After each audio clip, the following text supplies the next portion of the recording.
So first, before we even jump in too much, I have to tell you, I work in television, I work in marketing, so I'm always interested in hearing like about people's journey. And I see like you've been able to, work across so many networks and so many platforms. So I would love to just, if you don't mind, just tell me a little bit about your journey and, how you got to BP. Are there certain roles that really stuck out to you or really, made a lasting impression?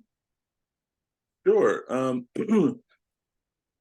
So I'm originally from Los Angeles, and in LA, kind of the biggest export or out there is entertainment. So you grow up with a lot of your classmates, maybe their family or their parents, mom or dad works in the industry. It's kind of just common that a lot of people are in the industry. So Okay. at a young age, it was something that I was considering that I wanted to do just because I was surrounded by it. Okay. Went to Cal State Northridge for college, Nice. majored in film. Okay. And then at a certain point, I thought I was gonna write some feature films and become some great screenwriter, but I wasn't writing anything. Okay. Okay. So at a Mhm. certain point, I realized I needed to quit my job at the bank and really jump in if I really wanted to work in the industry. So I started working at a production company in LA, in Burbank, Okay. as a runner. So I was Mhm. driving around Hollywood, running errands in my early 20, or probably 24 at the time.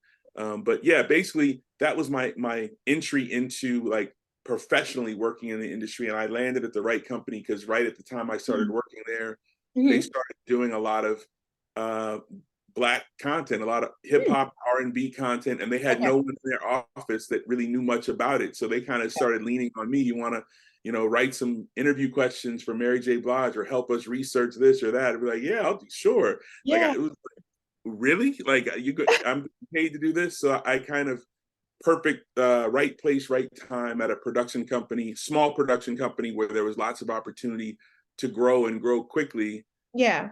And then from that point, I really began a career of doing a lot of music television. Nice. Um, we were doing like syndicated television. So like there was a company that would basically, this would be like, every market would be on a different network, but they would Okay. go market and sell the show. But we were doing like music magazine shows Mm. covering hip hop, covering Black culture, and it would be like a magazine show where you would get the best in urban fashion, in Black music, Black film, Black culture, basically. And I remember Aaliyah hosted one of them for us. Wow.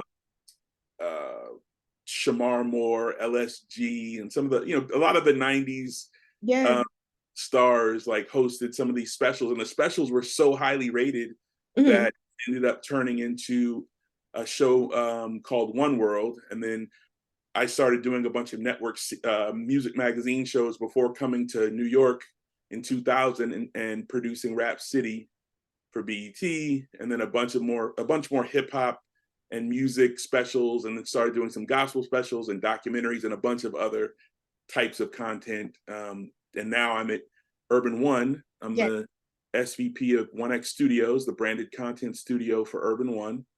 Um, we work with One Solution, the marketing arm for Urban One, Mhm. digital marketing. And yeah, basically we're the branded content studio for Urban One. And it's super exciting and super rewarding Yeah. because we get to create content that really speaks to the culture, telling some of, I think, just telling stories of Black excellence or telling special stories that are kind of maybe going untold, but Mhm. stories that connect the culture. So like we're always looking to tell great stories of Black culture, and like I said, like connecting people and uncovering great untold stories. So, and we Love. connect brands who also want to highlight Black culture. So like Mhm. what with AT&T and this hip hop 50th is kind of like a perfect synergy and opportunity for all of my kind of past history in hip hop and connecting culture, and AT&T's brand is all about connecting. And so Yeah. it's kind of like this is a perfect synergy for everything I've done in my career, to be honest. Yes, I love seeing everything that you guys have been doing with AT&T and the stories that have been told and everything like that. And I feel like you dropped so many like gems. Like I feel Rap City obviously was like a really big moment, and everything obviously now that TV1 is doing and telling so many important stories. I'm curious because you focus in content and you've had that, doing stuff with music videos and music journalism as well. What would you say is the biggest change in some of the stuff that maybe was more like in the 90s as now? Because when you mentioned some of those like Vibe, or magazine interviews, that kind of thing. And now I feel like that's so common, right? Like we look at Instagram and that's what we do, these short form content. So I'm curious, what would you say is the biggest change from that time to this time? And what would you say you like that's changed? I'd say the biggest change is maybe the attention span. Like we're definitely in a short attention span, like bite-sized content, like it's quick, which Yeah. is good because if you're on the go, you can kind of catch, like the best parts or the things are being programmed to kind of just be quick hitting and really kind of connect with viewers Yeah. and get in, get out, and so like because I'm a big YouTube watcher, Yes. our as we scroll on our phones, like we get these quick hits of information. So I think the world is becoming, and the entertainment world is becoming very skilled Mm. at creating content that connects in a short amount of time to really get in and grab the viewers. So I think that is, but there's two sides of that coin. Like I Yeah. think there's great content that's long form where you Mhm. get a lot of information. I'm a big fan of documentaries. I'm a big fan of listening to full albums. I'm a Yeah. big fan of like full art pieces, like so I think we're kind of now very much into the quick hit of Yeah. things, but there's value in both. I agree. I will tell you, I'm a big fan of like the save button on Instagram and stuff because I'm like, I see stuff and it's like the headline catches me or the image grabs me or whatever it may be. But I'm like, I actually want to watch this or I actually want to read the article. So I'm gonna look at it now, but I am saving it to engage with it later. So I feel like I always say I think I'm a little blend of both. I see the short form content, but better believe I'm gonna like read the whole thing and engage with more of the long form content later on in the day or something. So that makes sense. What do you think makes good content? Wow. That's a loaded question because there's so many It types. is. It is. I would say what makes good content is authenticity, smart, well thought out. Whether it like if it's interviews or like right now we're in this podcast era Yeah. where so many different podcasts, be it in hip hop, sports, or just pop culture. Yeah. I would say compelling people, interesting people. Like if you have, whether it's celebrity driven or whether it's kind of the man on like the unknown person who's doing something incredible. Yeah. Like I'd say compelling people is the root of good content, whether they're famous or not. Yeah. That makes sense. That makes sense. I feel like that's part of the reason influencers have grown so much. It's like we don't know who they are, but we like their life for whatever reason. Yeah. So I want to move more into, of course, the hip hop conversation. Tell me what the 50-year evolution of hip hop meant to you and why it was important to have this conversation. Yeah, I would say that the 50th anniversary of hip hop, it meant a lot to me personally because I'm old enough to have been around when the culture and the music first started getting national airplay. Like when the radio debut is 1979. I was not in New York or old enough for like the park jams and the Yeah. original, like the inception, the birth, but Yeah. kind of like that first wave of nationally heard hip hop from the Sugar Hill Gang, and from '79 to now. Like I've been a part and along for the ride, and it was just a natural connection of, I think, Black culture, like the beats, the rhymes, the Yeah. style, swag, all of it was just our natural way of bringing forth what our style, our energy. It was just kind of, Yeah. it was just a natural fit. It was like breathing. It was like, it's just perfect. Obviously, like that first song, the first time you hear it, it was addictive because it was just Yeah. so cool the way they put the words together, hearing like, and there's been people who were like, Muhammad Ali was rhyming, in terms of it, just in interviews, and just Or like like a butterfly, sting like a bee. yeah, it was just kind of like, it was just kind of next level of just kind of of our culture. But Yeah. so being there from like that early point and seeing it grow, and also just being a fan and lover of it from day one of Yeah. of that, you know, Sugar Hill Gang kind of that Yeah. national impact of it. It's like a passion point for me. So I would also say, just, you know, like 1X Studios, kind of what we do is we look for, you know, our mission is to tell stories rooted in the Black experience and culture. And I think hip hop is, and connecting with people. And hip hop is maybe the most successful example of like an invention or a culture or an art form that is just connected with everything. It's hip hop is a part of everything. Yeah. From the way we, from commercials, from movies, pop culture, the way we just talk, and the lexicon, the words that are now in the dictionary. There's so many ways you can tap into how hip hop has penetrated the world. Yeah. So I just think I think it's a story that needed to be told, and an anniversary and a birthday that needed to be celebrated, and it's helped make my career. So I'm super passionate and connected to it.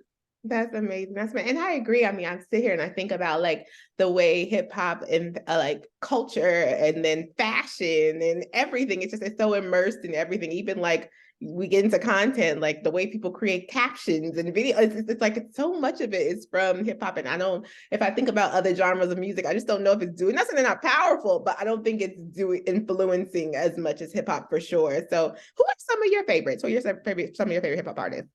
Give me current, give me a mix. I'll just leave it broad. I'll leave it broad.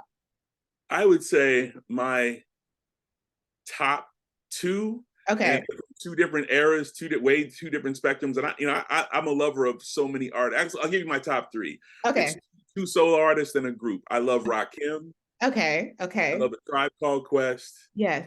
And I love Kendrick Lamar.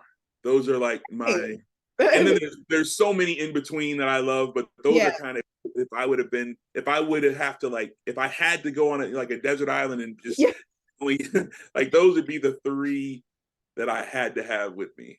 I love it. That's a good pick. Okay. So you obviously like lyricism. I feel like that's a connecting factor. Okay, gotcha.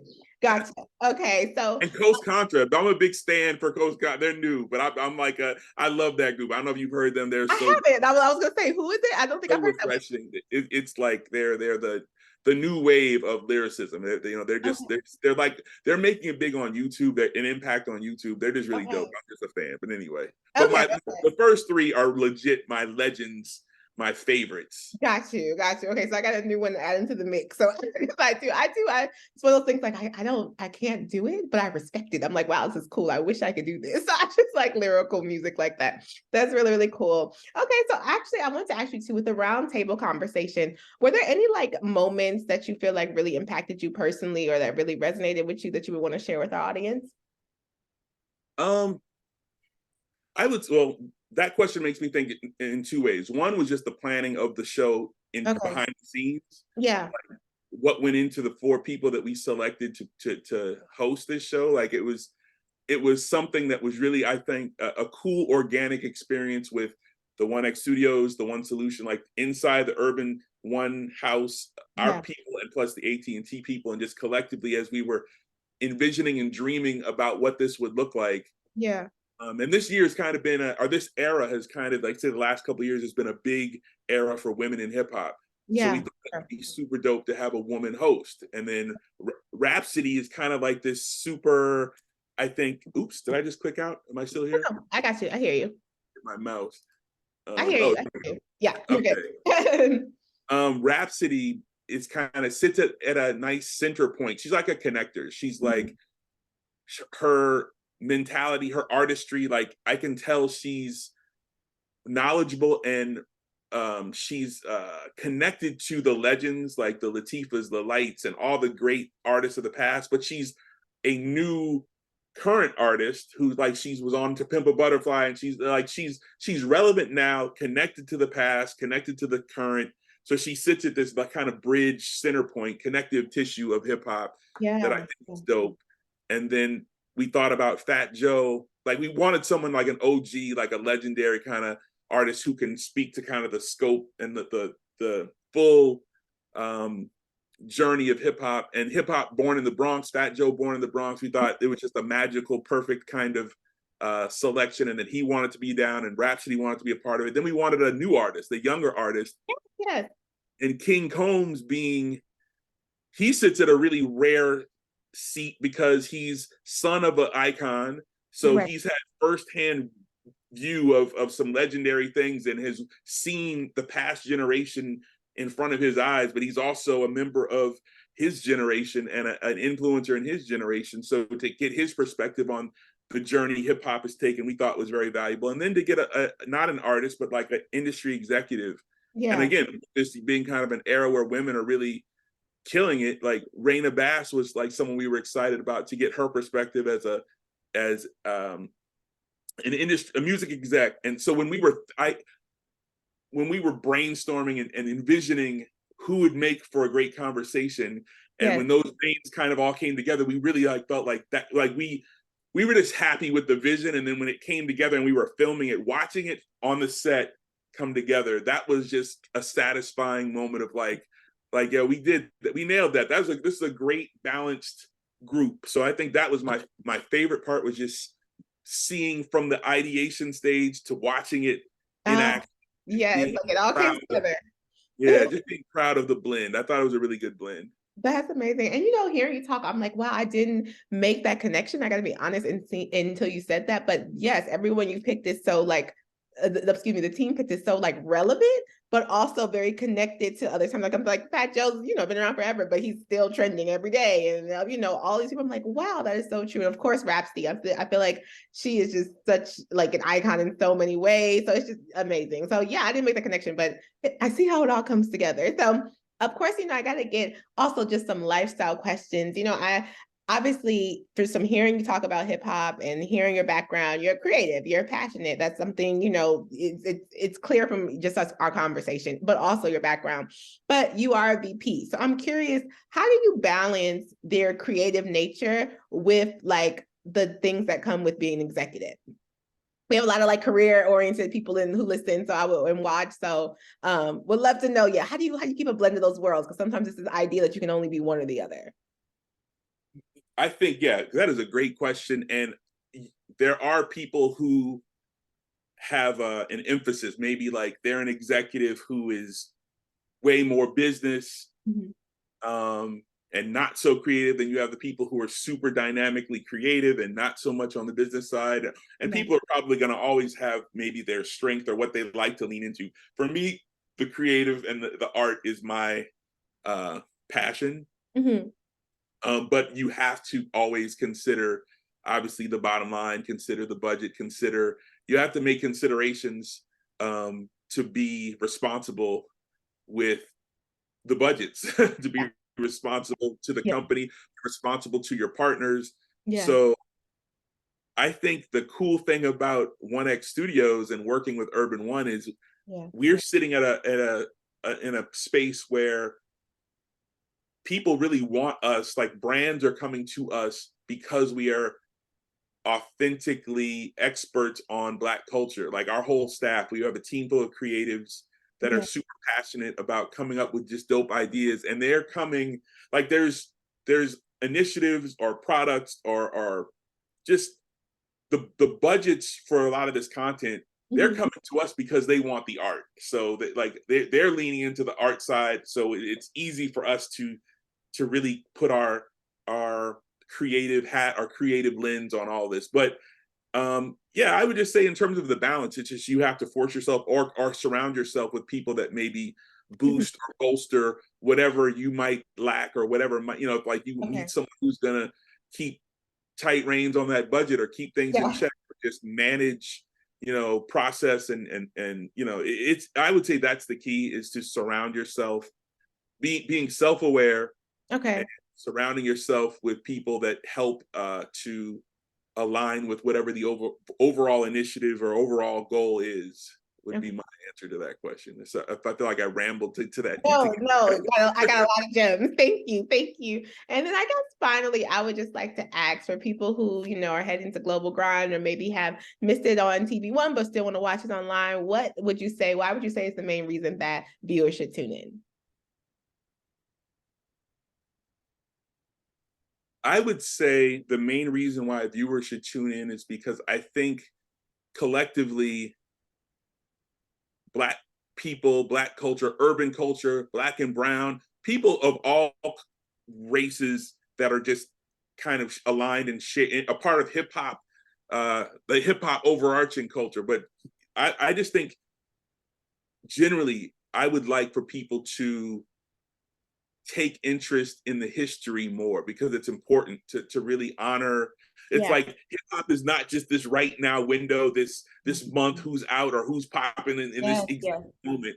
Like, I just think it's valuable for us to celebrate the culture, the history of it, the artists from yesterday, the artists from, 2 weeks ago, the artist, because I think there's still value, and that's one of the cool points or parts of this year, like all these concerts and all these moments where you see a lot of these super talented people who have kind of not been forgotten about, but it's like they're not in the spotlight as much as they should be. And other genres of music seem to do a great job of being able to do both, support and watch and champion the new artists, but also their older artists, their legendary artists, I think have been able to, in rock and jazz and R&B and in other genres, to aid. This is a baby. This is the youngest form of music on the planet in terms of a major form of music. So we're growing and learning. But at this point, with hip hop being 50, and so some of the people who started it, they're older than 50. But it's like just kind of getting to this point and understanding that we should value what we've created, and also value the people who created it, past, present, and future. And that's why I would want people to tune in, because I think we need to value our stories, value our legacy, value our history. I love that answer. I love that answer. And I will tell you, with this year, that has actually been the thing I've enjoyed most. Like, I'll like watch while I'm on on Twitter and stuff, and seeing people say like, oh my gosh, I miss this person so much, or I never heard this song. It's like, how have you never heard this? Like, just those kind of moments. And oh, it's so good to see this person's doing well. Or so I agree. That's literally been my favorite thing, just watching as a viewer. So it's cool to see that's some of the thought process behind it as well. But thank you so much. I feel like I, obviously love your story, and it's always, I think this in general is just very, very interesting, but the fact that it's 50 years and I got to talk to you is even better. So I appreciate it. I hope it's okay if I keep in touch, all the things, because I think that, I could gain so much from keeping that contact and keeping conversation. But I appreciate it. I appreciate your time so much. Thank you. I think viewers are going to get a lot from it. Well, thank you, Kirby. I appreciate the questions. I appreciate the interest. It was a pleasure. Thank you, Danielle, for helping to set all this up. Yes. Appreciate it. You're so welcome. I'm so glad that this conversation went well. Thank you so much for your time. Thank you. Thank you. Thank you as always. Y'all have a good day, okay? You too. Okay. Take care. Same to you. Bye. Bye-bye.